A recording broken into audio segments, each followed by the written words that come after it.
Hey guys, it's Anna and welcome to my channel. Today we're going to be talking about winter perfumes and I just want to jump straight into it. We have the brand new Mani Casanade from Navitus and Sharita.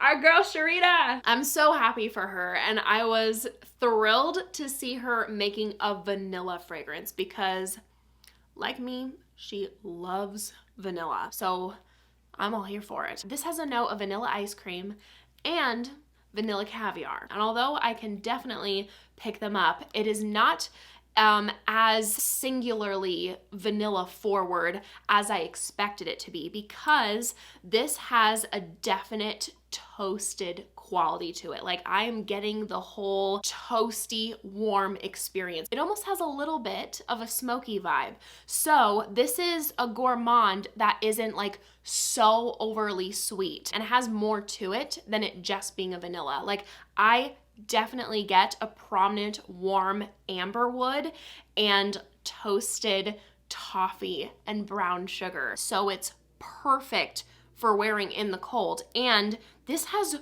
great performance. I put this on and I could still smell it on myself the next morning. Fantastic longevity. And I currently get like a good moderate projection, which is crazy because I know these things like get even stronger, of course, the longer they sit. So, but I'm quite impressed right out the gate. This actually reminds me a lot of Imaginary Author's A Whiff of Waffle Cone. So if you like that fragrance, you will most likely enjoy this as well. I will say I get more of like a vanilla ice cream experience in A Whiff of Waffle Cone, and this has more of a toasted vibe to it for me, and then obviously has those notes of brown sugar and toffee. I think it's quite a unisex fragrance as well, and such an amazing layering fragrance. Like you can layer this with like any vanilla gourmand of your choice, a woody fragrance, an amber fragrance. Lots of possibilities with this one. In fact, I really need to try this layering combo. I think it's gonna be bomb. Haven't tried it yet, so I can't like fully give my stamp of approval, but like seems pretty foolproof. So that will then transition me into Lorenzo Pazzaya Van Ecstasy X. But again, just huge congratulations to Sharita. And this was kindly gifted to me, so thank you. Van Ecstasy X.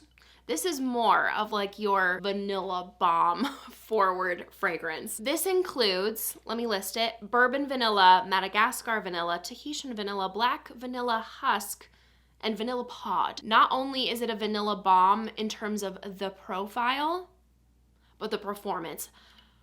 Holy cow. Like truly just go easy. Go easy on the trigger because you can very easily overdo it. This is strong. This really gives me like a vanilla ice cream experience with also a little bit of caramel, a little bit of tonka bean, and just a hint of oud in the background. Like I don't smell this, by the way, and I'm like, oh yeah, there's oud in here, but it does give this like rich depth underneath. But like if you're not into woody notes, you're not into oud, like literally don't worry about that at all in here.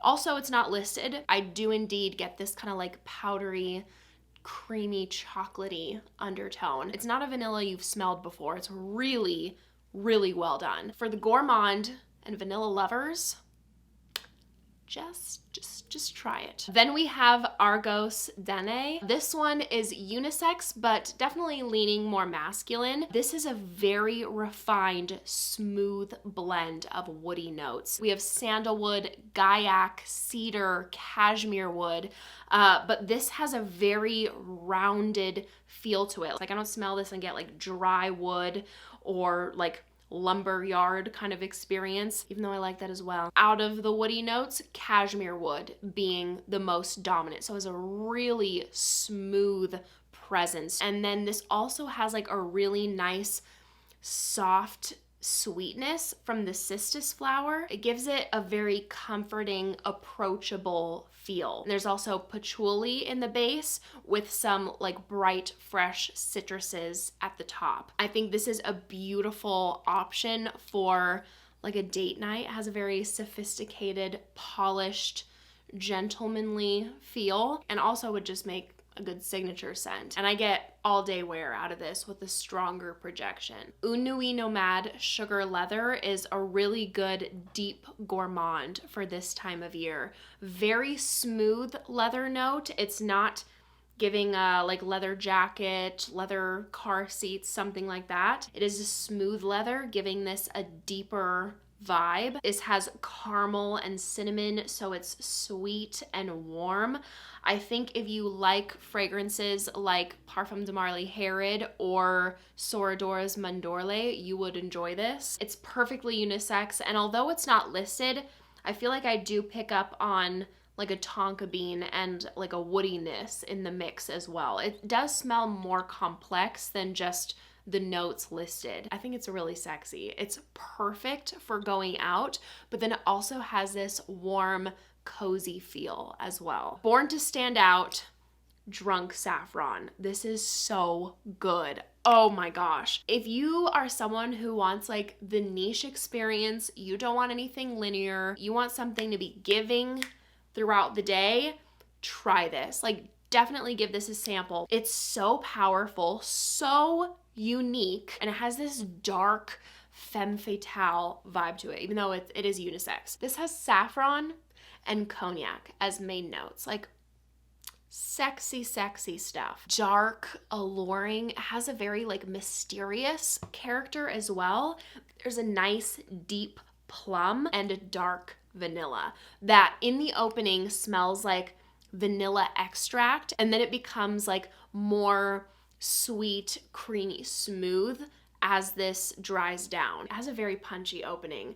So the notes seem to pop more individually in the beginning, and as this sits and dries down, it seems to just like all blend together, and it's like so sexy, sweet, dark, smooth, boozy, unique. Another one that has a smooth leather. So because this is a scent that's so dynamic, it's one that I especially recommend, you know, getting that full wear test out of. And it was the dry down that absolutely sold me on this. And I'm like, I have to get a bottle. It was so alluring and exotic. It kept drawing me in. I liked the opening, but the dry down sold me, and has really good performance on me. It lasts all day, and in the opening it has strong projection, and as it dries down, more moderate. Okay, listen, I'm just now realizing that there's a leather note listed in like a good amount of these, which is crazy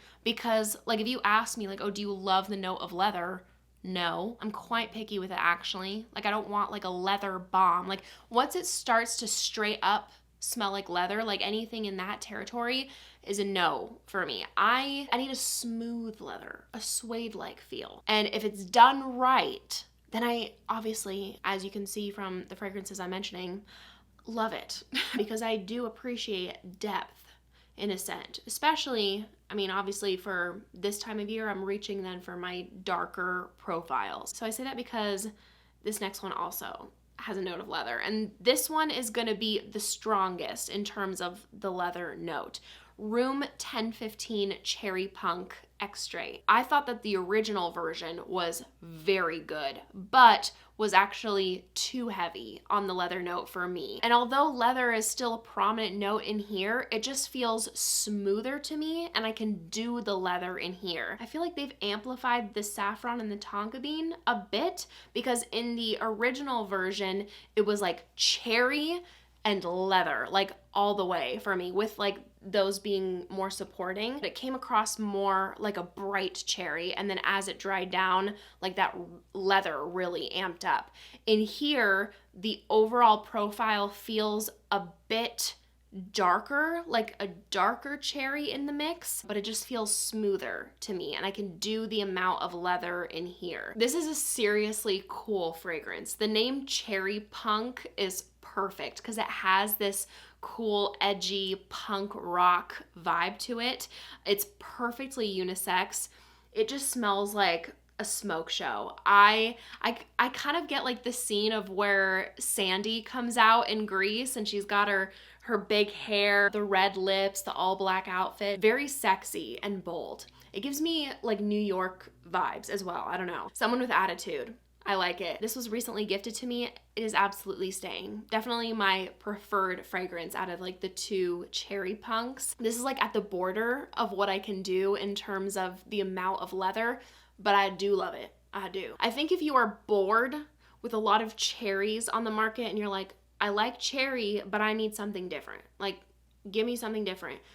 Try this. And I get about 7 hours with moderate projection. Next up is Maisa Holy Oud. This is quite similar in profile to Lancome's Oud Bouquet, but I do prefer this blend. This is so smooth and rich smelling. The oud in here, although very dark, is very smooth. Nothing about this smells animalic whatsoever. It has this refined sweetness from saffron, and then there's a caramel note in here, which makes it really, really good. And a bit of a warm amber, and although it's not listed, I do pick up on a velvety rose in the mix. Not loudly, but I feel like I get that vibe. If you want to impress, you want to smell rich, and you need something that's going to cut through the cold, this will absolutely do that. It's very strong. Use this with a light hand. I only need like a couple sprays. It lasts all day and really projects. Another one that gives me a very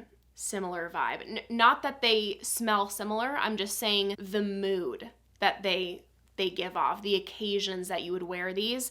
Very similar. Nishane Nefs, also a fragrance in my collection that immediately I think of if someone's asking me like, what is one of your most wealthy, posh, stupidly rich smelling fragrances? Nefs. This also has a very smooth oud and saffron. Both of these fragrances have a Middle Eastern vibe to them. This has a boozy vibe though. And there's honey listed. And although I pick it up, it adds a really nice warm sweetness to the scent without it being overbearing and taking over. This is really well blended. There are a lot of notes in here that I am traditionally wary of. I didn't even think I was gonna enjoy this before even trying it, but I was like, let me just try it because of like all the hype.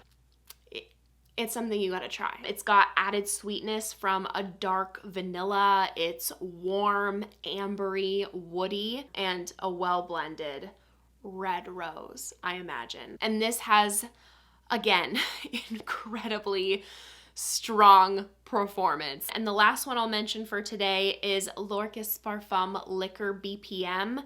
This is perfect for a night out, especially if you're going to a bar. This is unisex leaning masculine. If you want to make it more feminine, but you enjoy that depth and bold character, this profile layers beautifully with a cherry or a vanilla. This has got tobacco, leather, liquor, and amber wood. This smells like the best dressed person in the room, wearing all black.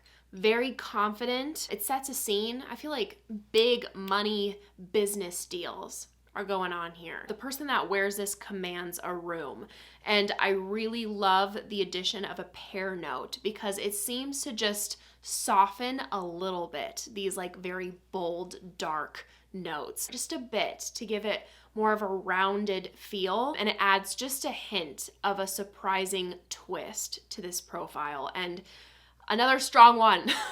Strong projection lasts all day. This is what we need. This is what we need for the cold days, obviously. We need something that's gonna perform under these conditions. Anyway, that is my list. That is my list for today. Thank you guys so much for watching. I hope you enjoyed. And if you did, make sure to give this video a big thumbs up and make sure to subscribe down below if you haven't already. If you want to see me in any more videos, I'd appreciate it so, so much. I hope you guys are having an amazing day, and I hope to see you in my next video. Bye.